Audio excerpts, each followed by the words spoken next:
کریم ایک बेहद गरीब आदमी था जो मजदूरी करके अपने जीवन की गुजर बसर करता था। उसकी पत्नी जरीना भी बहुत नेक नियत थी। उनके 3 बच्चे थे, लेकिन गरीबी के कारण कोई भी बच्चे पढ़ने नहीं जा पाते। सब घर में जरीना के साथ उसके कढ़ाई के काम में मदद करते थे। उनके पड़ोस में ही रुखसाना बेगम नाम की एक औरत रहती थी जो बहुत अमीर थी, लेकिन वह बहुत चालाक और झगड़ालू थी। वह जरीना से अक्सर कढ़ाई का काम करवाती थी। बेटी सबीना, हम लोग तो रुखसाना बेगम का काम करते करते थक गए हैं, आंखें दुखने लगी हैं। हाँ अम्मी, मेरी तो पीठ में बहुत दर्द हो रहा है, मुझे बुखार भी आ गया है। हम पूरी नींद सो भी नहीं पाते, आधी आधी रात तक काम करते रहते हैं, तभी ऐसा लग रहा है। बेटी, 4 पैसे मिल जाएंगे ना तो हमारा काम चल जाएगा, लेकिन यह इतना सारा काम दे देती हैं, लगता है इकट्ठा 6 महीने का है। देखो ज़रा, रुखसाना बेगम का काम पूरा हो गया क्या?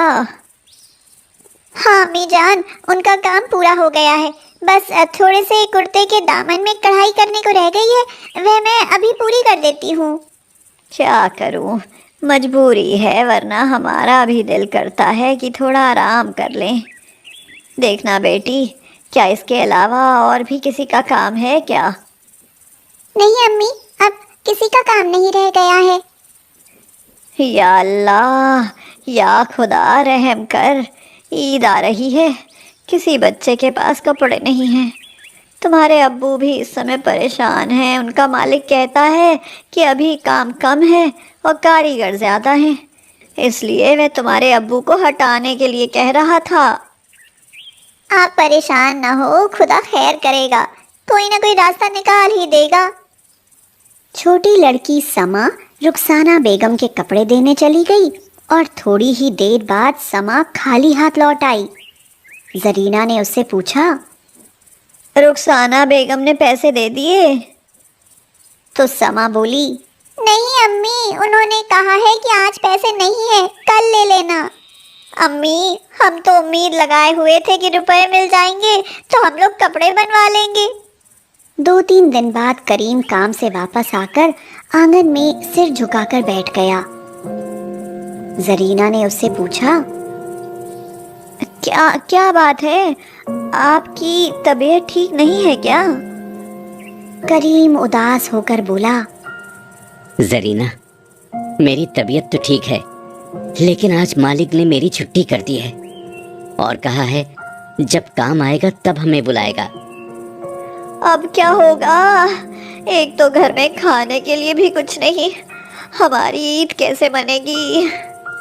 करीम की आंखों में आंसू भर आए और वह बोला, क्या बताएं, हमारा नसीब ही खराब है, देखो हम पर खुदा की रहमत कब होती है। बेटी समा, जाओ रुखसाना बेगम से पैसे मांग लाओ और उनसे कहो कि आज हमें पैसे ज़रूर दे दे, हम अपना सामान खरीदेंगे। शमा रुखसाना के घर गई और थोड़ी देर बाद खाली हाथ लौट आई। रुखसाना बेगम कहती हैं कि तुमने हमें कपड़े दिए ही नहीं। यह सुनकर जरीना के तो होश ही उड़ गए, वह बहुत डर गई। वो रुखसाना बेगम के पास गई और उसकी मिन्नतें करते हुए बोली, बहन रहम करो, बच्चियों ने रात दिन काम किया था, ऐसा जुल्म तो मत करो, हमारे पैसे हमें दे दो। रुखसाना बेगम कड़क कर बोली, तो क्या मैं झूठ बोल रही हूँ? तुम मुझे झूठा साबित करोगी? पहले मेरे कपड़े तो ला कर दो, तभी मैं तुम्हें पैसे दूंगी। हाँ। रुखसाना बेगम और जरीना की लड़ाई हुई, लेकिन रुखसाना बेगम ने माना ही नहीं कि उनके कपड़े उन्हें मिल गए हैं। इस तरह से उनकी मेहनत के पैसे रुखसाना बेगम ने हड़प कर लिए। जरीना घर लौट आई। जरीना और उसकी दोनों बेटियां और सबसे छोटा बेटा सब रो रहे थे।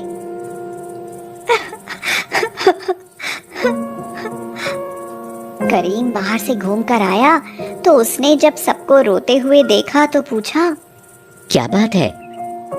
जरीना ने सारी बात कह सुनाई। बड़े आदमियों की बात है, अब हम उनसे लड़ भी नहीं सकते, लेकिन ये तो हमारे साथ बहुत ही गलत हुआ है। मोहल्ले के सभी लोग عید کی تیاریوں میں لگے ہوئے تھے۔ کریم اپنے گھر کے باہر بیٹھا ہوا تھا کہ اچانک اس نے زور سے زرینہ کو آواز دی۔ زرینہ، جلدی سے آؤ، دیکھو تو ذرا، یہ رخسانہ بیگم کے گھر سے دھواں اٹھ رہا ہے۔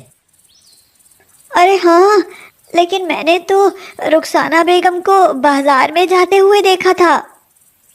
کیا اس کے دونوں چھوٹے بیٹے اس کے ساتھ نہیں تھے؟ نہیں۔ ارے جلدی سے چلو، وہاں دیکھتے ہیں کیا ہوا۔ وہ دونوں بچے پھر گھر میں ہی ہیں۔ کریم، زرینہ، سبینہ، سما اور بیٹا رخسانہ کے یہاں گئے تو انہوں نے دیکھا شارٹ سرکٹ سے آگ لگ گئی تھی۔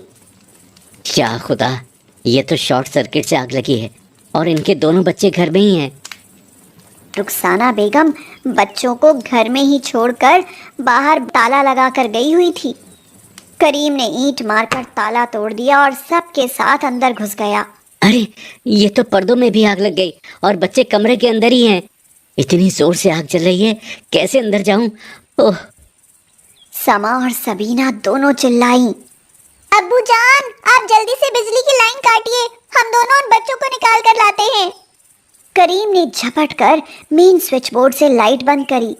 دونوں لڑکیاں سما اور سبینہ کمرے کے اندر گھس گئیں اور رخسانہ بیگم کے دونوں بچوں کو باہر نکال لائیں۔ پھر انہوں نے شورگل مچایا، سبھی پڑوسی جمع ہو گئے اور انہوں نے مل کر آگ بجھائی۔ ادھر رخسانہ بازار سے لوٹ کر آئی تو اس نے اپنے دروازے کے باہر بھیڑ دیکھی اور وہ بہت ڈر گئی۔ یا اللہ، یہ کیا ہے؟ میرے گھر کے آگے بھیڑ! وہ بھاگتی ہوئی اندر آئی تو دیکھا آگ لگی تھی۔ وہ دوڑ کر کمرے میں گئی اور اپنے بچوں کو نہیں دیکھا تو وہ رونے لگی۔ ہائے اللہ، میرے جگر کے ٹکڑے آگ میں جل کر مر گئے۔ تبھی کریم اس کے دونوں بچوں کو لے کر وہاں آیا اور رخسانہ بیگم سے بولا، دیکھیے بھابھی جان، یہ آپ کے دونوں بچے صحیح سلامت ہے، آپ مت روئیے۔